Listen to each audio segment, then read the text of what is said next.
galing sa PNP ang drugs, ang illegal gambling, carnapping, kidnapping, galing sa PNP, Your Honor, Mr. Chair. Hindi ako matakot magsabi kasi alam ng mga pulis nandito kung ano ang trabaho, ano ang pulis. So at least, Your Honor, Mr. Chair, binigyan niyo ako ng pagkataon, at least may Panginoon ko, bahala na siya. Mr. Chair, dalawa lang ang pag-intindi ko. Number one, na mag-instruction sila para ako madali. No, kasi galit sila na nadisban ko si Kerwin Espinosa. Why I say this? Si Kerwin Espinosa, tao nila.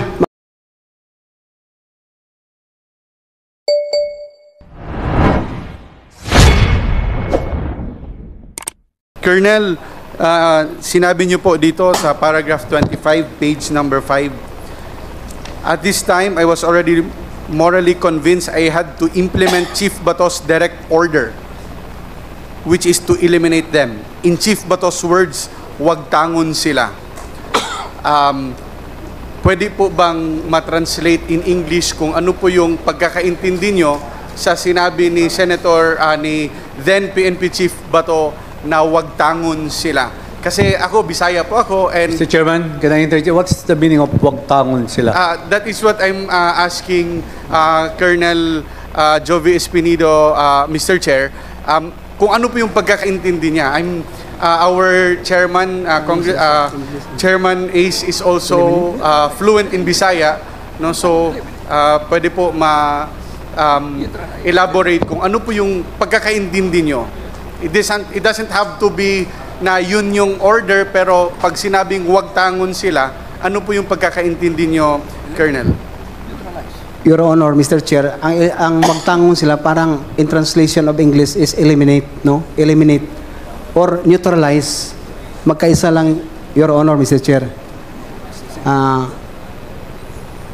Eliminate and neutralize or wag tangon sila. Thank you, Colonel.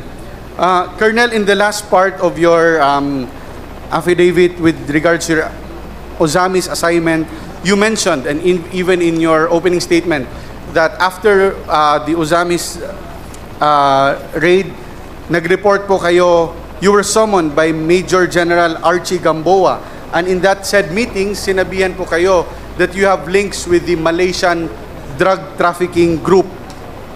So, ano po ang reaction nyo nito at ano po ang implication for being linked or to be included now in the narco list? Disappointed, Your Honor, Mr. Chair. Nagtrabaho ang isang pulis ng totoo. Nagtrabaho ng maigi to help, to contribute sa Philippine government as a posted war against illegal drugs.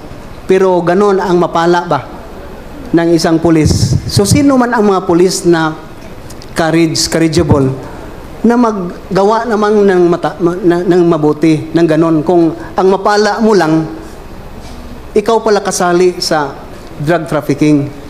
So disappointed, grabe, Your Honor. But I believe always in my God na siya lang ang may alam because yun ang kinaugalingan ko. Instead, pinagdasal ko sila. Nung pinagdasal ko sila, na nangyari noon, Your Honor, Mr. Chair, sa totoo lang, na-crash yung chopper.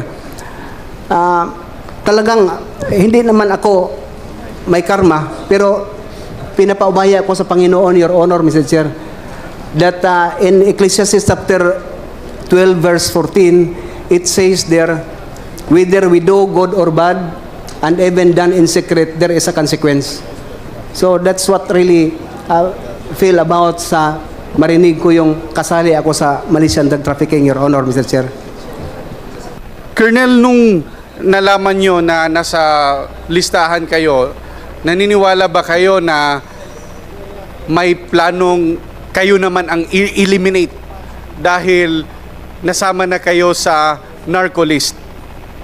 I admit and confirm that, Your Honor, Mr. Chair, na ako talaga itarget na. Dahil nilagay kayo sa listahan, ngayon kayo po ay naging target. Yes, Your Honor, Mr. Chair.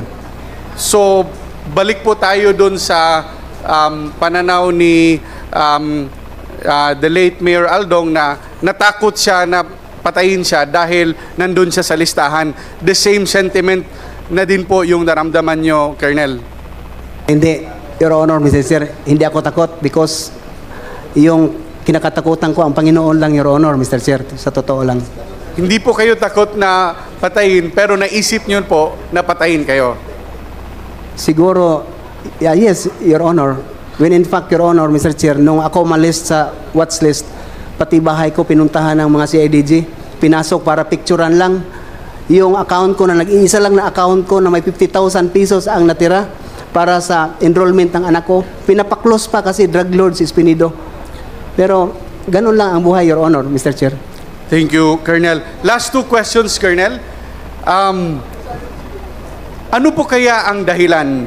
Bakit nag-order si Chief PNP Bato na i-dismantle yung drug trade sa Ozamis? Ano po yung dahilan? Dahil ba gusto niya matigil talaga yung proliferation of drugs or may ibang dahilan? Pwede niyo po masagot, Colonel. Kayo po ay naging intel officer, so whatever you gathered in your time as intel officer and of course with your knowledge and your wisdom and sa kakayahan niyo po, so ano po yung tingin niyo? Bakit pina-eliminate yung drug lord sa Ozamis? Your Honor, Mr. Chair, dalawa lang ang pag-intindi ko. Number one, na mag-instruction sila para ako madali. No, kasi galit sila na nadisban ko si Kerwin Espinosa. Why I say this? Si Kerwin Espinosa, tao nila. Magsabi ako tao nila kasi hindi binigay sa akin.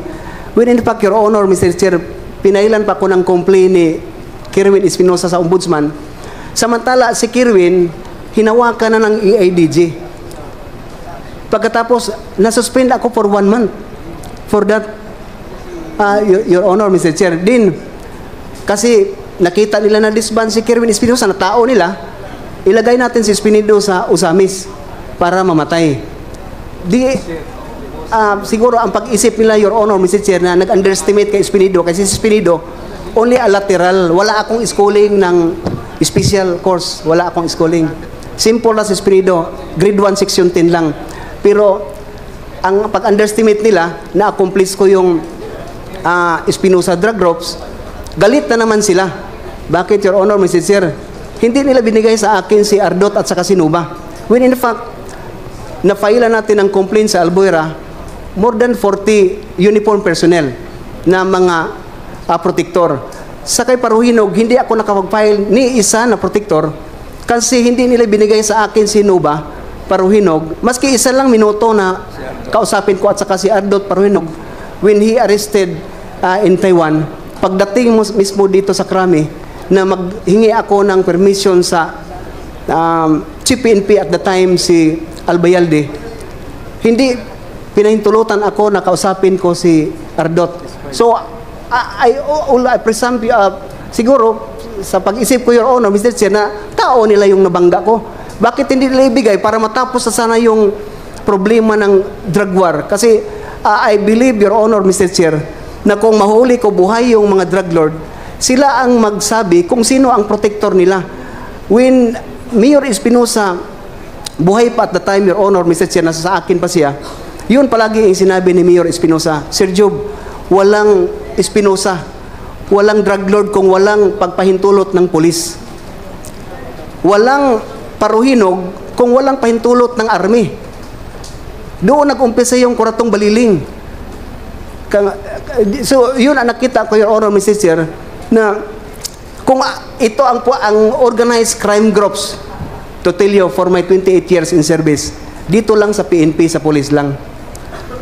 Kung maski gusto pa ng mayor, congressman, gobernador, kung gusto pa nila, kung ang police stand like a brief stick to implement the rule of law, walang magawa ang politician.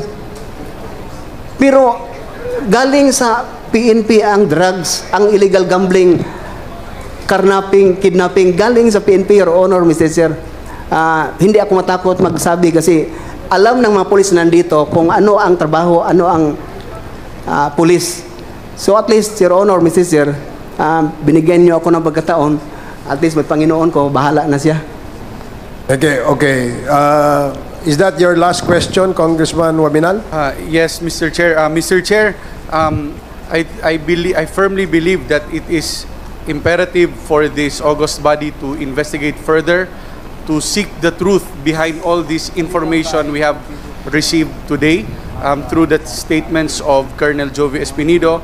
And naway sa ating executive session ay mas detalyado pa po ang ma-expose ng ating resource person para matulungan ang committee na makuha natin ang katotohanan na gusto nating malaman.